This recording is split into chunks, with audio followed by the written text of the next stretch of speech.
According to official meteorologist Jory Loys, the nation of nearly 7,000 islands experiences more storms than any other country each year, roughly 4 times as many as those around the Arabian Sea and the Bay of Bengal. It frequently welcomes storms before they reach Taiwan, Hong Kong and Japan to the north, Vietnam and China to the west. The Ring of Fire in the Pacific Ocean, where the Philippine archipelago is situated, is a region prone to earthquakes and volcanic eruptions. In the central Philippines, a major earthquake last month that killed more than 220 people and wrecked thousands of homes was wedged between Haiyan and Usagi, 2 extremely potent typhoons that blasted the northern Philippines. So, get ready, because in this video, we'll take you through the facts and reasons because of which the Philippines are doomed by the landscape and geography. Southeast Asia's Philippines is a nation that is situated around 500 miles east of Vietnam. The nation is made up of around 7,000 islands, although the number of islands above sea level might change at high tide. There are 36,289 kilometers of shoreline, with the majority of the country being made up of mountains and coastal plains. Additionally, it has ocean trenches, river networks, jungles, several waterfalls, and volcanoes. The South China Sea divides the Philippines from the Asian continent, and it also encircles the country in a number of other waterways. The Cordillera Central, the highest mountain range, is located on the biggest island, Luzon. Some of its summits reach heights of nearly 9,000 feet. Here, in the seas around Dunsol, are whale sharks swimming, so take care the next time you visit the sea there. The centre region of the country is made up of hundreds of islands and is known as the Visayas. Additionally, they comprise a number of sizable islands, each of which includes a mountain range. The second largest island, Mindanao, is located in the third and most southern area. There is also Mount Apo, the country's highest peak and active volcano. Off its east coast is the Philippine Trench, one of the deepest places on Earth. The Philippines are a series of islands, together referred to as an archipelago. Only around 2,000 of the islands in the Philippines, which have a total land area of 298,170 square kilometers, are populated. It was created when volcanoes erupted from the ocean floor, like the majority of archipelagos. The Philippines is home to several river systems, waterfalls, mountain ranges, and the Philippine Trench. The east coast of the island of Mindanao is bordered by the Philippine Trench, a lengthy and narrow dip in the ocean floor. The third deepest location in the world, the Galathea Depth, located inside the Philippine Trench, is 10.54 kilometers below sea level. Too much geography, but don't get bored. Here is more interesting facts. UNESCO has recognized the Bunei rice terraces as a World Heritage Site. Over 2,000 years ago, irrigation systems were installed on these terraces that were dug into the mountainside. They have a cumulative length of more than 12,500 miles and resemble stairs. Iligan City is the location of Maria Cristina Falls. Over 300 feet above the woodland canopy, they are, because a rock divides the cascading water into 2 different streams. It is sometimes referred to as the Twin Falls. Tinua Fall, another waterfall, is referred to as the Little Niagara Falls of the Philippines. Wait a second, the Philippines has how many islands? Up until 2016, it was thought that the Philippines were made of 7,107 islands. However, in 2016, the National Mapping and Resource Information Authority of the Philippines found 500 more islands by employing interferometric synthetic aperture radar.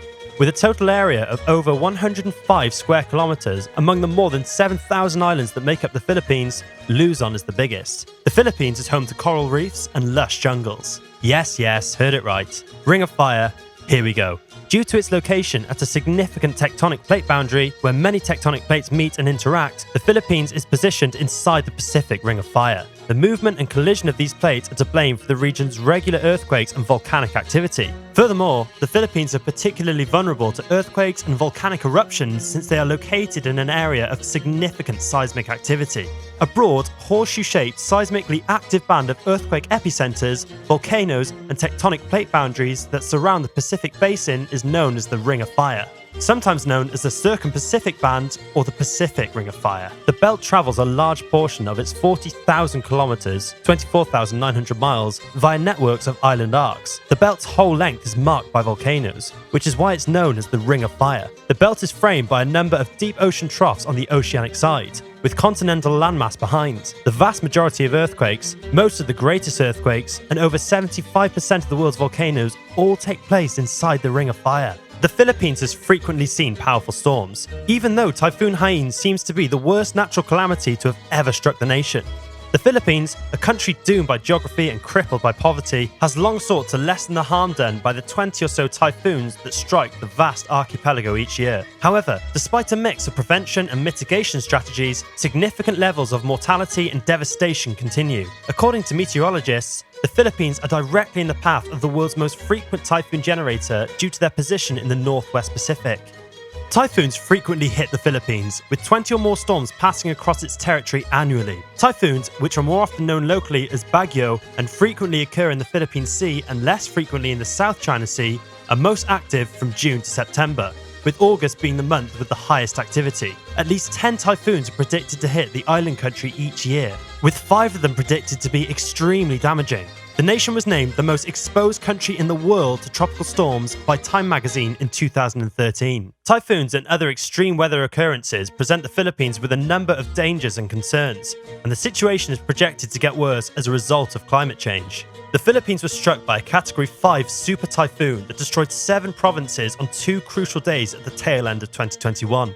The Philippines was struck by 15 tropical cyclones that year, with Odette being by far the strongest. Nearly 8 million Filipinos were impacted, and many were left homeless, displaced, and without access to food or clean water. About 20 extremely powerful tropical storms strike this archipelago every year, bringing with them severe rainfall and significant floods. After tropical storms, there is no quiet in the Philippines. The most impacted are the lower-income households with more brittle infrastructures, especially those near the shore where they are more subject to harsh weather. You can follow the path of the damage left by Odette a year later, meeting some of the people who are still recovering and getting ready for the next blow.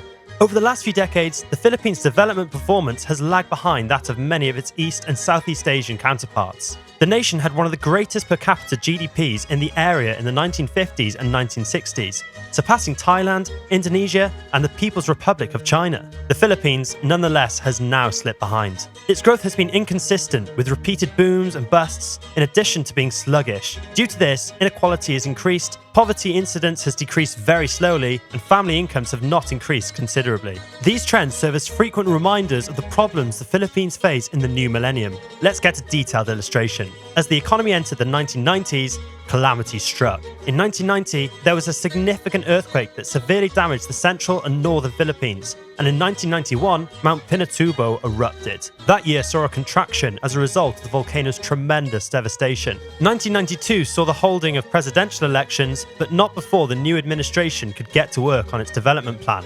It had to get through a serious electricity crisis. When the crisis was resolved in 1994, the economy was able to strengthen its recovery until the Asian financial crisis erupted in 1997. The crisis has spread to the Philippines. In 1998, a year within a presidential election, there was yet another recession. The contraction was just temporary. The economy rebounded in 1999. The recovery persisted until a second political shock late in 2000 when the president in office resigned and a new administration assumed office in January 2001. The Philippines' unique terrain is instantly apparent when looking at the map. The country's tourism promotion initiatives place a strong emphasis on its 7,100 islands, but they also draw attention to a more profound reality. The nation is incredibly diverse in terms of geography, ecology, natural resource endowments, economics, ethnicity, and culture, while having a population that is getting close to 90 million. After Indonesia, it is the second largest archipelagic state in the world. There, 170 languages are spoken by the estimated 110 ethnic groups who call it home. The national capital and the 2 nearby areas of central Luzon and southern Luzon are the main centres of economic activity, which is quite unevenly distributed.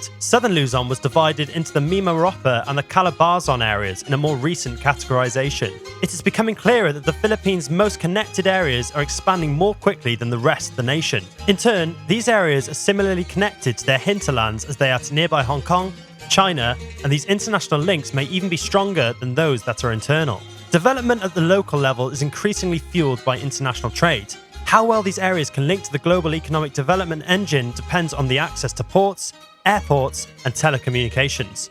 For instance, since 1990, practically the entire rise in Philippine exports has come from free trade zones. As a result, the location of these zones and the infrastructure that supports them becomes a crucial determinant of regional dynamics. Before you go, fortunately, the Palawan, the world's most beautiful island, is also the Philippines' most disaster-resistant region. This group of islands, which includes El Nido and Coron, is situated in the western Philippines, far from locations where there are frequent volcanic eruptions and dangerous tropical cyclones.